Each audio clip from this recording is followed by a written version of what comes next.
নমস্কার বন্ধুরা, আজ আমি হাজির হয়েছি একটা মাছের দুর্দান্ত রেসিপি নিয়ে। প্রতিদিনের ন্যায় আবারও আজকে চলে এসেছি সিলভার কাপ মাছের কালিয়া রেসিপি নিয়ে। এই রেসিপিটি খেতে ভীষণ সুন্দর এবং বানাতেও ভীষণ সহজ। তো আমি কিভাবে বানাচ্ছি আজকের এই রেসিপিটা সম্পূর্ণ দেখুন, আশা করছি ভালো লাগবে। স্কিপ করবেন না, তাহলে বুঝতে পারবে না আমি কিভাবে স্টেপ বাই স্টেপ রান্নাটা করছি। তো তার জন্য ভিডিওটা পুরোটা দেখুন, আশা করছি ভালো লাগবে। আর যদি ভালো লাগে তাহলে ভিডিওটিতে একটি লাইক দিয়ে সুন্দর করে একটা কমেন্ট করে দিও। তো আমি এখানে রান্নাটা করার জন্য সিলভার কাপ মাছ নিয়ে নিয়েছি। আর সিলভার কাপ মাছগুলোকে বেশ খুব ভালোভাবে ধুয়ে পরিষ্কার করে নুন আর হলুদ মাখিয়ে নিলাম। আমি এখানে 6 পিস আর মুড়ো নিয়ে 7 পিস মাছ নিয়েছি। তোমরা তোমাদের পরিমাণ মতো নিয়ে নিও। দিয়ে আমি এবারে নুন হলুদ মাখিয়ে মাছগুলোকে রেস্টে রেখে দেবো কিছুক্ষণ। এরপর চলে যাব গ্যাসেতে। গ্যাসটা অন করে দিয়ে একটা কড়াই বসিয়ে দিয়েছি। কড়াইয়ের মধ্যে এবারে দিয়ে দেব পরিমাণ মতো তেল, মাছগুলো ভেজে নেওয়ার জন্য। আর পরিমাণ মতো তেলটা দিয়ে তেলটা কিন্তু খুব ভালো মতো গরম করে নিয়ে মাছগুলো ভেজে নেব এক এক করে। তো আমি এখানে প্রথম শুরু করলাম মুড়ো দিয়ে। মুড়োটা একটু প্রথমে দিয়ে ভালো করে ভেজে নিলে মুড়োর মধ্যে যে আঁচটে গন্ধ থাকে সেই গন্ধটা কিন্তু একদম চলে যাবে। তার জন্য আমি প্রথমে আগে মুড়োটা দিয়ে দিলাম। তো সিলভার কাপ মাছ কিন্তু ভেজে নেওয়ার সময় একটু গ্যাসটা একদম সিমে রেখে, প্রথমে হাই হিটে গরম করে নিয়ে তারপর একটু সিমে রেখে আস্তে আস্তে করে মাছগুলো ভেজে নিতে হবে। তার কারণ সিলভার কাপ মাছ কী বলো তো, একটু আহ্লাদি মাছ আর কি। তার জন্য মানে যখন রান্না করবে যেরকম যেমন ওপরটা ভাজা হয়ে যাবে কিন্তু ভেতরটা যেন একটু নরম নরম থাকে। খুব তরকারি করার সময় দেবে খুব একটু তাড়াতাড়িতেই ঘাঁটা হয়ে মানে ভেঙে ভেঙে যায়। সেই জন্য সিলভার কাপ মাছ একটু লালচে করে একটু ভেজে নিতে হয়। তো যাই হোক, মাছগুলো দেখো আমি মোটামুটি সবগুলোই ভেজে নিলাম তোমাদের সঙ্গে গল্প করতে করতে। তো মাছগুলো ভাজা হয়ে গেছে। এবারে আমি ওই তেলের মধ্যেই দিয়ে দিলাম কয়েকটা গোটা জিরে ফোড়ন আর দেব একটা শুকনো লঙ্কা। জিরে আর শুকনো লঙ্কাটা একটু নাড়াচাড়া করে ভেজে নেওয়ার পর তারপর দিয়ে দেব এখানে পেঁয়াজ বাটা। তো আমি এখানে 2টো পেঁয়াজের বাটা দিয়েছি, যেহেতু আমার মাছের পরিমাণটা একটু বেশি আছে তার জন্য। তোমরা তোমাদের পরিমাণ মতো দেখে সেই অনুযায়ী পেঁয়াজের বাটাটা দিয়ে দিও। দিয়ে আমি পেঁয়াজ বাটাটা হালকা করে একটু নাড়াচাড়া করে একটু ব্রাউন কালার করে ভেজে নিয়েছি। এরপর আমি এর মধ্যে অ্যাড করে দেব কাশ্মীরি রেড চিলি পাউডার আর দেব হলুদের গুঁড়ো। দিয়ে পেঁয়াজের সাথে আর জিরে লঙ্কার সাথে বেশ ভালোভাবে আমি কষিয়ে নেব। তো পেঁয়াজ আর শুকনো লঙ্কা কাশ্মীরি লঙ্কা আর হলুদ গুঁড়োটা বেশ ভালোভাবে কষিয়ে নেওয়ার পর আমি এবারে টমেটো আর আদা বাটার পেস্ট দিয়ে দিলাম। টমেটোটা আর আদাটা দুটোই আমি একসঙ্গে মিক্সিতে পেস্ট করে নিয়েছি। দিয়ে মশলাটা আমি একটু অল্প করে জল দিয়ে মশলাটা কষিয়ে নেব। মশলাটা বেশ ভালো মতো একটু নাড়াচাড়া করে কষিয়ে নিতে হবে, তাহলে আদা আর পেঁয়াজ দুটোরই কাঁচা গন্ধটা বেশ ভালো মতো চলে যাবে।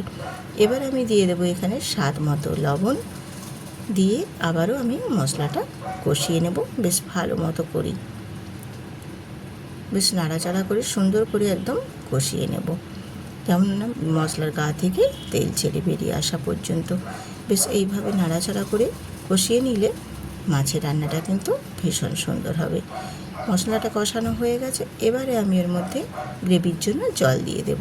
তো আমি এখানে 1.5 বাটি জল দিয়েছি। তোমরা তোমাদের পরিমাণ মতো জলের পরিমাপটা করে নেবে। এইভাবে একটু নাড়াচাড়া করে নিয়ে আমি গ্রেভিটা খুব ভালো মতো ফুটিয়ে নেব। তো গ্রেভিটা ফুটে উঠেছে দেখো বেশ ভালো মতোই একদম।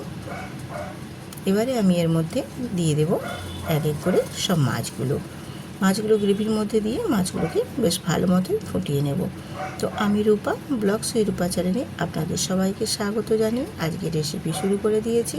রেসিপিটা কেমন হয়েছে সুন্দর করে একটা কমেন্ট করতে কিন্তু একদম ভুলো না। আর যদি ভালো লাগে তাহলে বন্ধুদের সাথে একটু শেয়ার করে আমার পাশে থেকো, এবং নতুন নতুন বন্ধুরা সাবস্ক্রাইব করে বেল আইকনটি প্রেস করে দেবে, তাহলে নিত্য নতুন রেসিপি দেওয়া মাত্রই সবার আগে পৌঁছে যাবে তোমাদের কাছে। এরপর আমি কয়েকটা চেরা কাঁচা লঙ্কা দিয়েছি। কাঁচা লঙ্কার ফ্লেভারটা কিন্তু ভীষণ সুন্দর লাগে। তো কাঁচা লঙ্কাটা দিয়ে আমি মাছগুলো নিয়ে একটু নাড়াচাড়া করে আবারও বেশ ভালো মতো একটু ফুটিয়ে নিয়েছি। এরপর আমি এর মধ্যে যেটা অ্যাড করব সেটা হচ্ছে টক দই। আমি টক দইটা এবারে এখানে অ্যাড করব। আর 2 চামচ টক দই নিয়েছি। টক দইটার সাথে আমি 2 চামচ জল দিয়ে খুব ভালো মতো ফেটিয়ে নিয়েছি। টক দইটা ফেটিয়ে আগে নিলে কি হয়, তাহলে রান্নাতে দেওয়ার সময় কেটে যাওয়ার ভয় থাকে না। তার জন্য আমি এখানে 2 চামচ টক দইটা খুব ভালোভাবে ফেটিয়ে নিই।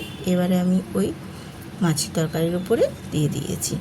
দিয়ে একটু হালকা করে আবারও আমি একটু নাড়াচাড়া করে নেব। আর আমার এখানে গ্রেভিটা কিন্তু একটু বেশিই রেখেছি আমি। তোমরা চাইলে একটু গ্রেভিটা আর একটু কমিয়ে নিতে পারো, কারণ আমি এখানে একটু গ্রেভিটা বেশি রেখেছি, তার কারণ আমার গরম ভাতের সাথে খাবার জন্য। তোমরা চাইলে আর একটু গ্রেভিটা কমিয়ে নিতে পারো। তো এইভাবে দেখো নাড়াচাড়া করে আমি আবারও একটু কিছুক্ষণ ফুটিয়ে নিয়ে এবারে আমি সবশেষে এখানে অ্যাড করে দেব গরম মশলার গুঁড়ো। অল্প একটু গরম মশলার গুঁড়ো দিয়ে আবারও আমি একটু নাড়াচাড়া করে নেব। নাড়াচাড়া করে নিয়ে আর খুব বেশিক্ষণ ফোটাবো না, গরম মশলা দিয়ে দিয়েছি যেহেতু, দিয়ে এবার আমি নামিয়ে নেব। আর বেশিক্ষণ ফোটাবো না। মোটামুটি হয়ে গেছে আমার সিলভার কাপ মাছের কালিয়া।